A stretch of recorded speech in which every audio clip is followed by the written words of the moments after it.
Hey everyone, and welcome back to the channel. So I already did a video earlier today on the announcement and all the new things coming in the expansion, so if you haven't seen that, check that one out. But this video I'm just going to talk about the new cards that they released.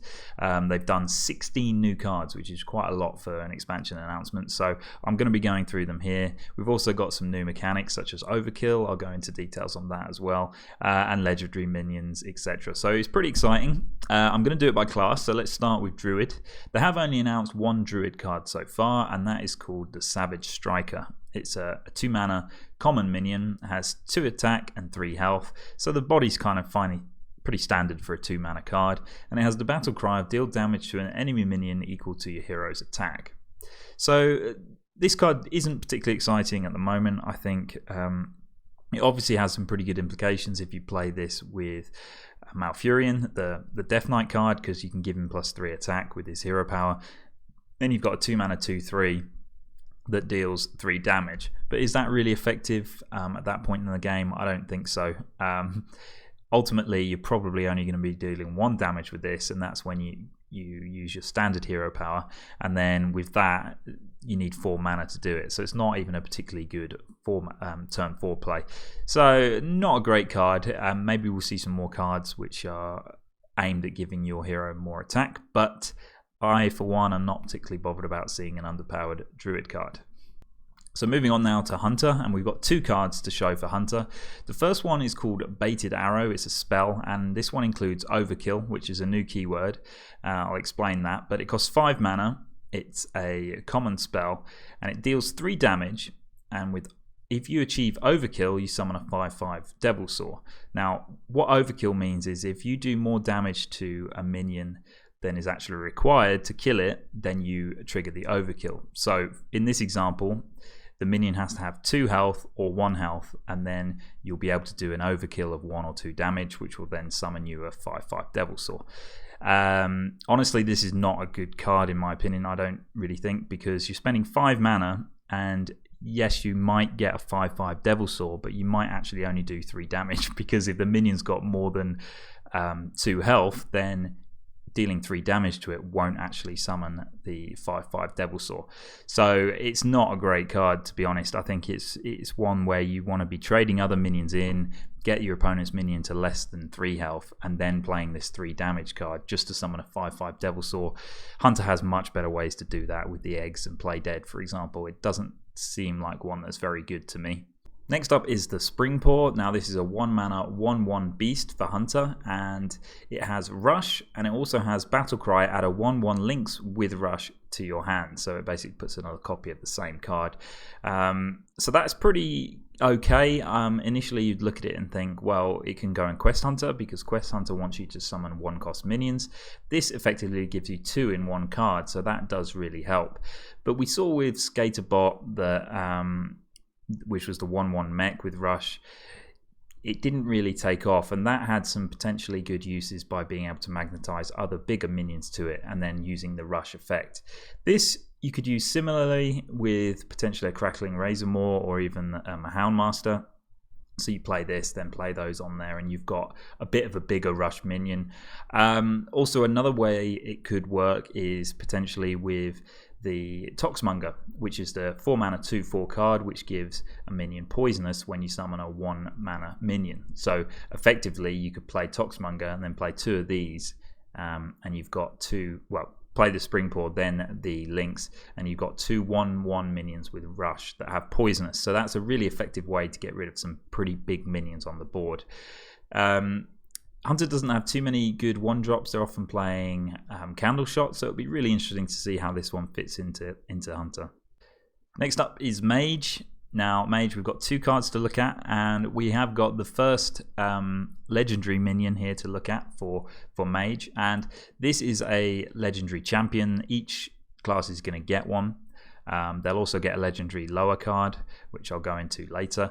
But this one's called Hex Lord Malacrass. He costs 8 mana, has 5 attack and 5 health, and the battle cry is add a copy of your opening hand to your hand, except this card. My initial thoughts on this card are this is really quite cool. It effectively, for 8 mana, you get 5/5, and it allows you to fill your hand with 3 or 4 more cards depending on which turn whether you went first or second. I don't know whether this would include the coin. I imagine it should, so you could also get the coin as well. So that's pretty powerful to get that many cards. The slight downside is if you're mulliganing, you really kind of want to have low cost cards to start the game, because you need to start the game strong in a lot of decks. Not all decks, but a lot of them you do need to. So you may not be getting very powerful cards back. But the other thing is, this could potentially allow you to create some really cool combos where you want duplicate cards. So you could get duplicate legendaries, for example. But you can't guarantee that, because you have to have them in your opening hand, which is a random part of the game. So I really think this is cool. Is it going to be a meme card? Most likely. I think it will. But you know, your opening hand is going to contain cards that are in your deck, and you only put cards in your deck if they're good.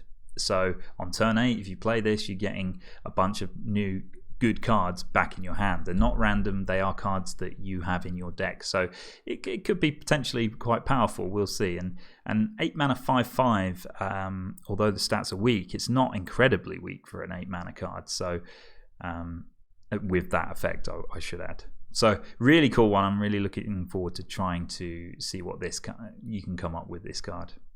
This next card is called Pyromaniac. It costs 3 mana and it's a 3/4. So the stats are pretty decent. So if you were planning to put this in your deck, I think it's pretty good, because if you play a 3 mana 3/4 on its own, then great, that's not bad. But what its effect is it whenever your hero power kills a minion, you will draw a card. So this again, potentially drawing a card is really, really strong. This could be good. If you play this on turn 3, the fact that it's got 4 health, you would think it would probably survive at least 1 turn, so you might be able to play your hero power the next turn. If you're playing Odd Mage and your hero power is upgraded to 2 damage, then yes, that will be even better.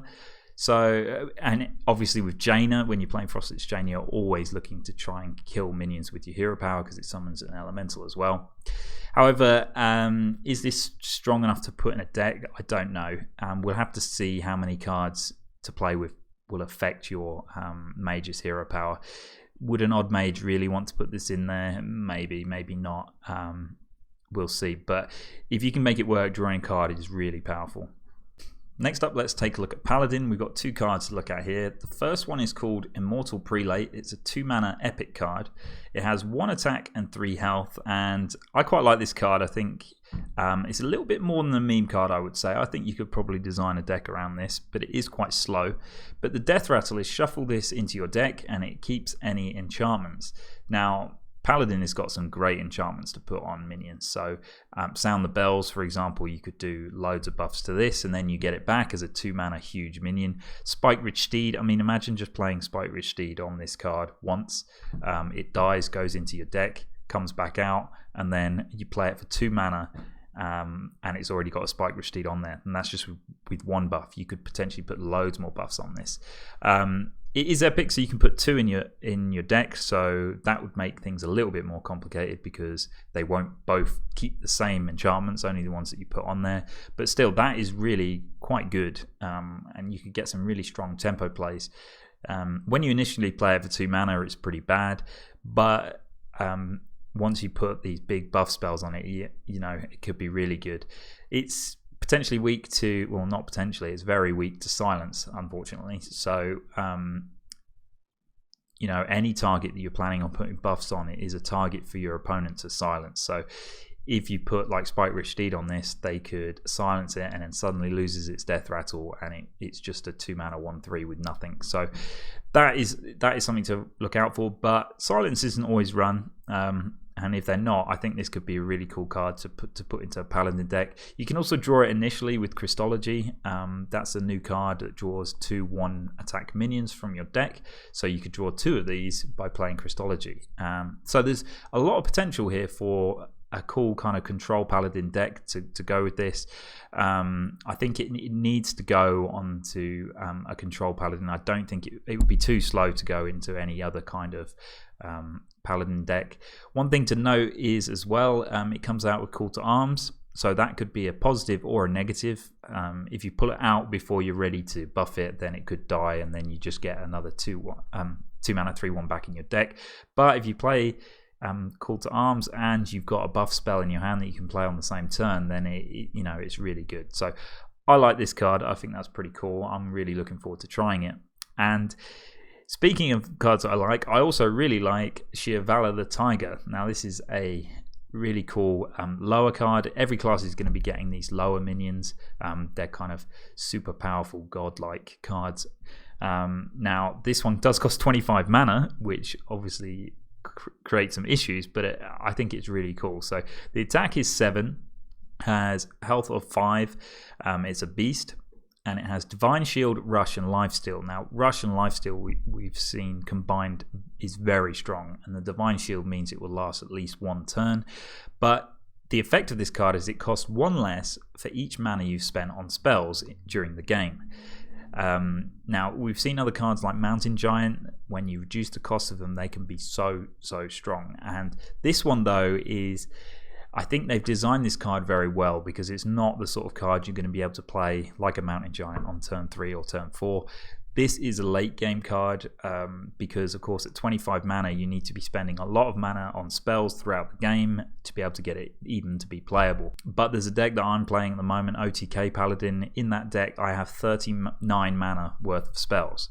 So you can see already there's potential in a Control Paladin deck. Because you're going to be casting these spells, you're going to be playing Spike Ridge Steed, you're going to be playing Consecrations, you're going to be playing Call to Arms potentially, and I think you could get the cost of this down quite low, and then it will have to be late game. It's not going to be something you're going to play against aggro decks. It's only going to be in those long control matchups. And if it's got Rush and Lifesteal, well, you're healing for 7. The Divine Shield means it will survive, and maybe you'll heal for another 7. Because you can reduce the cost, you can play it with Crystal Smith Kangor, which is the 2 mana card which doubles your lifesteal. So just in 1 turn you could heal for 14 if you play both those cards together. So I think this is a really cool tool that helps Paladins kind of survive in the long game. It certainly would go into a controlled Paladin deck for me, and I'm really quite excited about trying it. Also, another combo, imagine if you got this with Prismatic Lens. So you draw an Equality and you draw Shirvallah. So suddenly Shirvallah costs 2 mana. Your Equality costs 25 with no opportunity to ever reduce that. So that's pretty bad, but you get the point. There are ways that this can be really good. But if you draw this early game or you draw it in your opening hand, then it's useless for a long time, and that's why it's not going to help you against aggro matchups. So many people might think that just Ziliax is better, because Ziliax is a very good card against aggro. I mean, it's a very good card in general, but just having the taunt additional to Ziliax and also the ability just to play it on turn 5, I think maybe that will just settle as being better. But I like this. I think it's really cool, so I'm looking forward to trying it. Next up is Priest. We've only got 1 card here, and it's a spell, an epic spell that costs 3 mana, called Surrender to Madness, and it's destroy 3 of your mana crystals and give all minions in your deck +2/+2. Wow, that is a pretty interesting card. Giving minions +2/+2 in your deck can be really, really good. I mean, we've seen it with Keleseth, that Keleseth is insanely strong if you can play this on turn 2. This is an epic card, so you can run 2 of them in your deck, which means not only will you draw it more often, but you could play 2 of them so your minions actually get +4/+4. You could discover it through Shadow Vision, so again, you could keep buffing all of your minions constantly with this card. You can reduce the cost of it by playing Radiant Elementals because it's a spell. Loads of cool implications with it, but the issue is it's really, really slow. If you played this on turn 3, then you have to start again at 1 mana. It's not an overload like in Shaman. This destroys your mana crystals. However, if you play this on turn 10, you go down to 7 mana crystals, and the next turn you will have 8 to use because you'll gain 1 back. So it's not as bad if you were to play it late game. So we'll see. I don't know. Like we've seen with Prince Keleseth, buffing your minions can be really important, but often if it's done early on in the game, and I just don't think you'll be able to play this on turn 3 with any real benefit. It needs to be much later in the game. So I think they've thought about Prince Keleseth. Firstly, only made this available to 1 class, and then potentially thought about how it can impact the early game, so it's less annoying for players. But an interesting one and a fun one that I'm going to try, obviously. Next up is Rogue, and this Rogue, we got 2 cards. The first one is the first Spirit card, and each class is going to be getting a Spirit card. This one is called Spirit of the Shark for Rogue, and these cards are going to be kind of class-only cards which will really impact a certain type of deck. Now, this one is a 4 mana, 0 attack, 3 health, so a card that's going to be got to be really strong if you want to play this. And I think it is quite strong, but it's stealth for 1 turn, and what its effect is, your minions battle cries and combos will trigger twice. So we all know from Bran Bronzebeard how important battle cries are, and doing them twice can be really, really strong. This has the added bonus of being able to make your combos happen twice. So for Rogue, there's so many cool things you could do. It does cost 4 mana, so if you're playing this on turn 10, you've got 6 mana left over. Let's just say you play this and then you play Eviscerate. That's already 8 damage that you do with 1 Eviscerate for 2 mana. So you can already see there's lots of possibilities with this, and because it's got stealth, it might survive till the next turn. Your opponent can probably, there are a lot of ways for your opponent to remove a 3 health stealth minion, but sometimes they can't if they don't have the AoE, and potentially if this is the only minion on the card, on the board, they might not want to use their AoE. They probably would, but it's a bit of a waste of it. So yeah, there's lots of possibilities to create some pretty strong combos with this deck. This next card is an epic spell for Rogue, and it's called Cannon Barrage. It costs 6 mana. So it's quite an expensive spell for Rogue. Don't forget you can use this with preparation if you needed to. But it deals 3 damage to a random enemy, and you repeat this for each of your pirates. Wow. So pirates are coming back, maybe. I don't know. I'll show you a card. There's a neutral card later which will help with this Cannon Barrage because it summons pirates. But will you want to be playing too many pirates? I think to get this to work and be worthwhile, you need to have 3 pirates on the board, I would say, and then you're dealing 9 damage. And it says random enemy, so it's not random enemy minions. It can go face, so you could potentially set up some kind of OTKs here. But the issue is that if it's random, sometimes you want it to remove minions, sometimes you want it to go face, and it's going to be difficult for it to play out the way you'd like. But obviously some pretty cool combos you could play here. Next up is Shaman, and we've only got 1 card. It's a 6 mana common spell. It's called Reign of Toads. What it does, 6 mana, remember, it summons 3 2/4 toads with taunt, but it does overload 3. So you're spending 9 mana to summon 3 2/4s with taunt, but you can play it on turn 6. It's very similar to the Phantom Militia, because for 9 mana you can summon 3 copies of that, which are all 2/4s with taunt. So it does exactly the same thing, but you can play it on turn 6, but you have to pay the overload next turn. But the other thing is it doesn't have the flexibility that Phantom Militia does, so you can't play this on turn 3, for example, just to summon 1 2/4 if you needed it. Still, it could be pretty powerful on turn 6. I'm not really sure what kind of Shaman deck would need this, though. Maybe there's like a spell Shaman kind of archetype coming, and this is a way that you can summon minions by actually playing a spell. I don't know, but as the game stands right now, I don't think many Shamans would want to play this. It's just very expensive, but it's an effective way of potentially not taking damage. So like Shadowwalk sometimes needs to protect themselves until they can get the combo together, but not a very exciting card for me.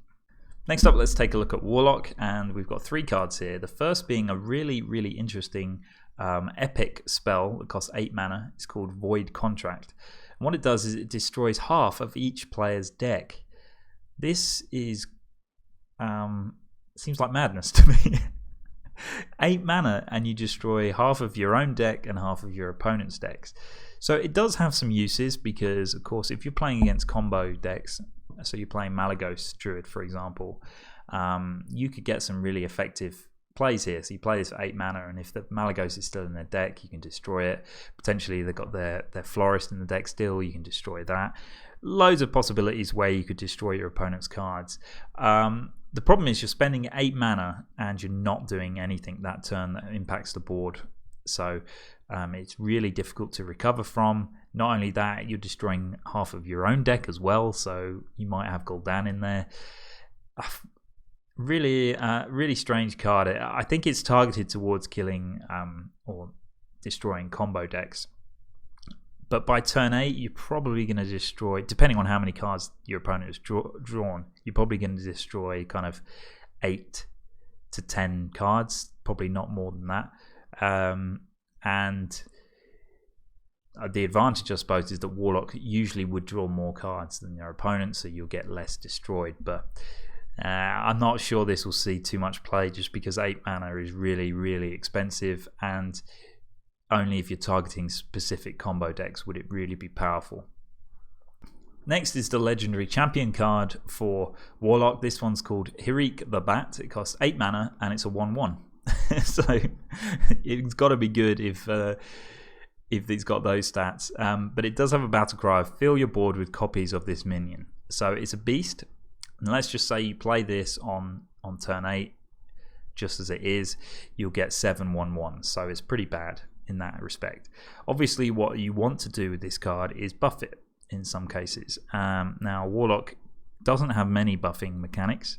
Seems a bit of a strange class to put buffing mechanics in. They do have Soul Infusion, which was used a lot in Zoo because it's just really strong tempo play, particularly if you got it on Doubling Imp or Chain Gang. Here, you could put it on Hir'eek the Bat, and then you get a bunch of small minions or slightly bigger minions, which are probably quite easy for your opponent to clear with AoE.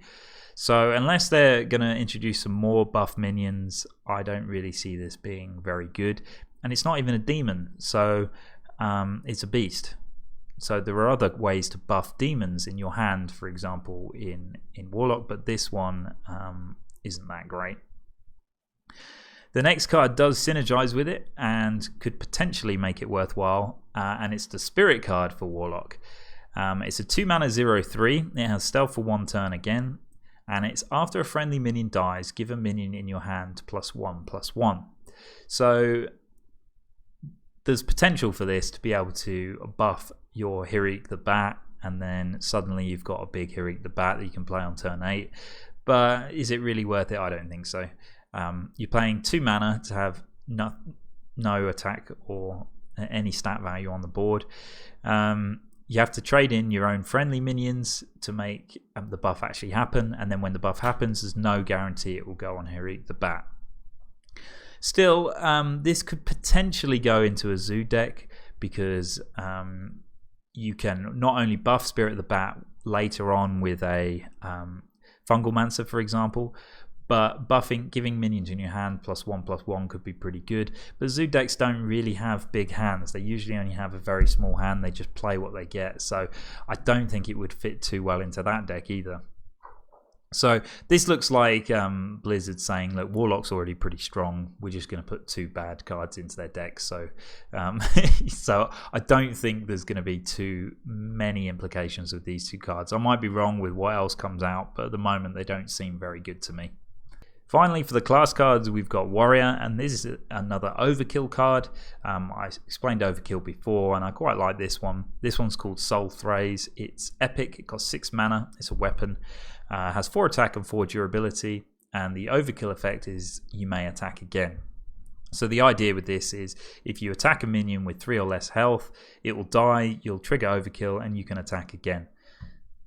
So this has some really interesting implications, because if you combine this with Warpath, for example, you could potentially get this to work on a number of minions in 1 turn. So it can be really strong. 6 mana 4/4 actually isn't that bad, because 4 durability on the weapon is quite a lot. Obviously it's weak to weapon hate or like Harrison Jones, for example, but assuming that doesn't happen, then I think it can be a pretty decent card. It's also quite interesting for your opponent to play against, because if you're playing against a warrior and you've got your minions on the board, you're thinking about the trades you're about to make. You now have to think about, oh, is this minion that I trade in, is it going to have less than 3 health? If it does, is that something I really want to do? Because they might have Soul Thraze in their hand. So I like those kind of mechanics which kind of make these interesting things that you have to think about and play around depending on the class that you're against. So pretty cool card. I didn't think Super Collider was very good, but actually it turned out to be a very good card. So I'm quite keen to see whether this will be good as well. Would you play this and Super Collider? Probably not. I don't think you would want to, especially as the epics that you can play 2 copies of each. It's probably a bit of overkill, but we'll see. Pretty interesting card for Warrior there. And finally, we do have one neutral minion. This is called Sharkfin Fan. It costs 2 mana, has 2 attack and 2 health, and it's a pirate. And after your hero attacks, you summon a 1/1 pirate. So it has exactly the same effect as Henchclan Thug, but instead of giving the minion +1/+1, it gives it summons a 1/1 minion. So obviously at first look you would think this will go great in token decks because it's creating tokens. So Druid would like this because they're hero power you can attack with. Rogue would like this. I think Shaman potentially could like this because you could have like an evolved Shaman deck. But one of my viewers, Gedges, actually mentioned something I hadn't thought about, which was really quite interesting. And we've seen a lot of odd rogue on the ladder, really strong deck, but this card could go into an even rogue. So your hero power costs 1. So on turn 1 you play your hero power, turn 2 you play this, and then you've got a 2 durability weapon that you can attack twice with over a couple of turns to keep summon 1/1 pirates. So that has some potential there for maybe an even rogue. The problem is even rogue's got to be really, really good because odd rogue is very strong. So why would you play even rogue if you can just play odd rogue? That's the question. Will it be strong enough to kind of push odd rogue off the top? I don't know. But there was also the other card that they released, Cannon Barrage, that this synergizes well with. That's an even card, could go into even rogue. You summon a bunch of pirates with the Sharkfin Fan, then you can just play your Cannon Barrage to deal lots of damage to your enemy minions. So quite interesting really, because even rogue didn't really take off, so this could be a way for that to happen. Anyway guys, that's it. That's all of the cards that they've announced so far. Thank you so much for watching the video. Let me know in the comments what you think about these cards, what you think about the next expansion, what you think about what I've said about them, because you know sometimes I miss things, or maybe you might have a completely different opinion. But thank you for watching guys. I hope you enjoyed it, and I'll see you in the next video.